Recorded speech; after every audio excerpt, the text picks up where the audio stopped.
ఏంటి నెక్స్ట్ ఎలక్షన్స్లో దిగుదామని ఉందా? సీరియస్గా ఎలా డిసైడ్ చేసుకోలేదు? ఇంకేమీ క్లారిటీ లేదు, ఇక్కడ చాలా టైం ఉంది కదా. సో ముందు సినిమా చేద్దామనే మూడ్లో ఉన్నాను ఇప్పుడు.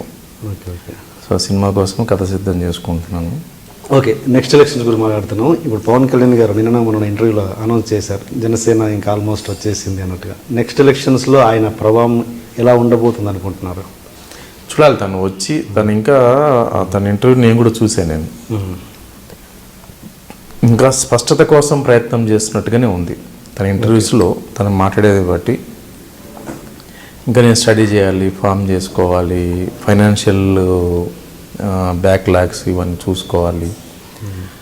సో ఐడియాలజికల్ ఫ్రేమ్ని ఇవన్నీ కూడా ఏంటంటే తను ఇంకా స్పష్టతకు ప్రయత్నం చేస్తున్నట్టు కనపడుతుంది. ఉన్నట్టుగానే చెప్పేసరిగా దిగుతున్నాను కానీ ఎప్పుడు దిగుతాడని చెప్పలేక. ఎట్లా దిగుతాడు, ఎట్లా వస్తాడు, ఎప్పుడు వస్తాడు, ఏ పొజిషన్లో వస్తాడు, ఏ సిచ్యువేషన్లో వస్తాడు, ఎవరికి ప్రో వస్తాడు, లేకపోతే నిజంగా ప్రజల తరఫున వస్తాడా, లేకపోతే మళ్ళీ ఇంత గతంలో బీజేపీతో టీడీపీతో సాఫ్ట్ కార్నర్గా ప్రజల తరఫున వస్తాడా, లేకపోతే డైరెక్ట్ ప్రజల తరఫునే వస్తాడా, ఇవన్నీ తనకు కూడా స్పష్టత రావాల్సిన అవసరం ఉందనిపించింది నాకు ఇంటర్వ్యూ చూసిన తర్వాత. సో ఆ స్పష్టత వచ్చిన తర్వాత తను మళ్ళీ రీఎంట్రీ అయిన విధానం ఏదైతే ఉంటుందో దాని మీద ఇంపాక్ట్ ఉంటుంది.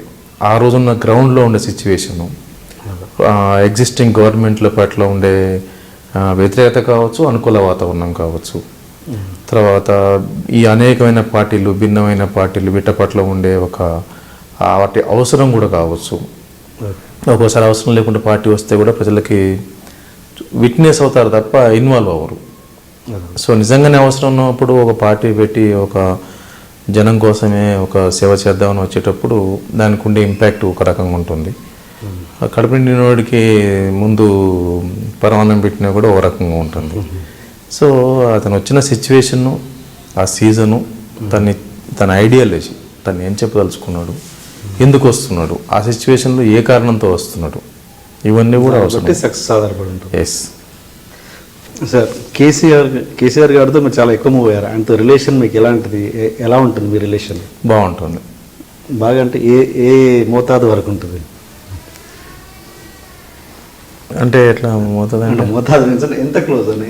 అంటే మీరు బాగా క్లోజ్గా ఉంటాం, బాగా షేర్ చేసుకుంటాం, దాని ఐడియాస్ చెప్తారు. తర్వాత తను ఏం చేయదలుచుకున్నాడో చెప్పేవాడు. తర్వాత ఈ ఉద్యమంలోకి దీక్షలు చేయడానికి ముందు మన ఇంటికి వచ్చాడు.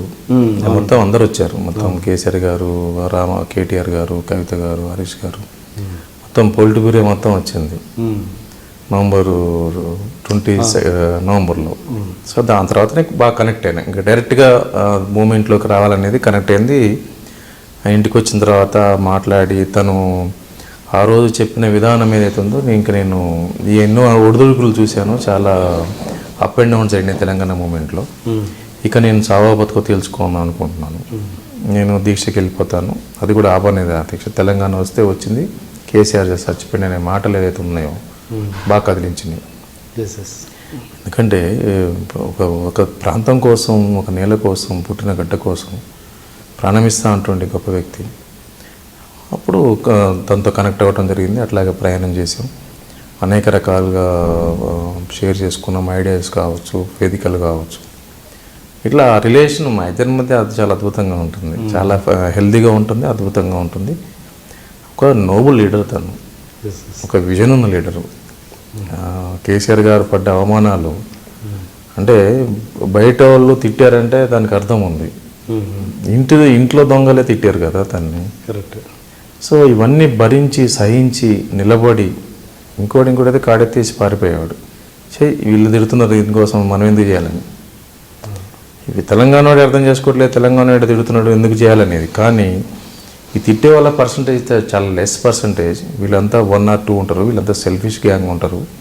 కానీ నేను పోరాడాల్సింది 99% కోసం, ఆ ప్రజల కోసం పోరాడాలి, ఆ ప్రజల కోసమే తెలంగాణ తీసుకురావాలనే కదా దృఢ దీక్ష ఏదైతే ఉందో, సంకల్పం ఏదైతుందో అందు ఈరోజు నిలబెట్టింది, ఈరోజు తెలంగాణ తెచ్చింది.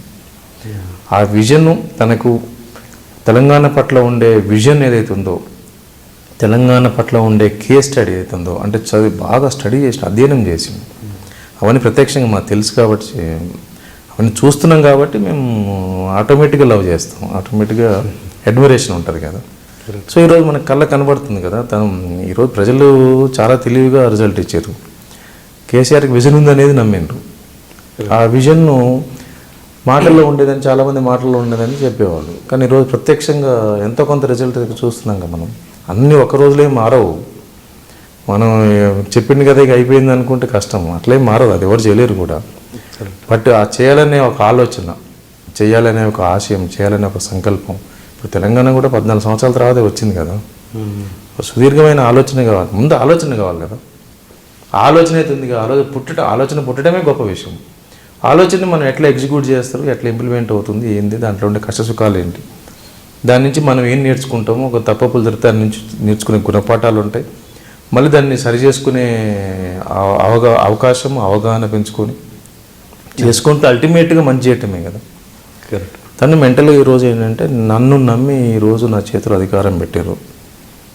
నేను తెచ్చిన తెలంగాణలో నేను మొదటి సీఎంగా అజరామరంగా నా పేరు నిలబడాలనేది తన ఆశయం అనిపిస్తుంది నాకు, ఆయన యాక్టివిటీస్ చూస్తూ ఉంటే. సో ఆశయం ఎవరికి ఉంటుందంటే, ప్రజల పట్ల అపారమైన మమకారము, ప్రజల పట్ల ఒక కమిట్మెంట్, బాధ్యత, కన్సర్న్ ఉన్న వాళ్ళకి అది ఉంటుంది. సో ఆలోచనకు అనుగుణంగా వెళ్తున్నారు. ఈరోజు ప్రజలు కూడా ఆశీర్వదిస్తున్నారు, ఆమోదిస్తున్నారు. సో డెఫినెట్గా ఈ నోబుల్ లీడర్, దాంట్లో 1% డౌట్ లేదు. చాలామంది రోల్ మోడల్గా తీసుకోవాల్సిన లీడర్ కూడా తను. అంటే రాజకీయాలు ఎదగాలనుకునే వాళ్ళు, అంటే ఈ డెమోక్రటిక్ పాలిటిక్స్లో ఎవరైతే ఎదగాలనుకుంటారో, ఈ ప్రజాస్వామ్య ఈ రకమైన ప్రజాస్వామ్య రాజకీయాలు ఎవరైతే డెవలప్ కావాలనుకుంటారో, ఎవరైతే అధికారాన్ని ఛేదించుకోవాలనుకుంటారో, కేసీఆర్ గారిని రోడ్డు మూలగా తీసుకునే అవకాశం ఉంది, తీసుకోవచ్చు. ఈయన సీఎంగా కాకముందు, కేసీఆర్ గారు సీఎంగా కాకముందు, సీఎంగా అయిన తర్వాత ఇండస్ట్రీలో ఎలాంటి అభిప్రాయాలలో మార్పులు వచ్చాయి? చాలా ఒపీనియన్ చాలా ఉంటుంది. చెప్పండి. అది ఇండస్ట్రీ చాలా సెన్సిటివ్ ఉంటుంది, చాలా అతన్ని విమర్శించిన వాళ్ళే చాలా విమర్శించి నా కళ్ళ ముందు తిట్టిన వాళ్ళు ఉన్నారు.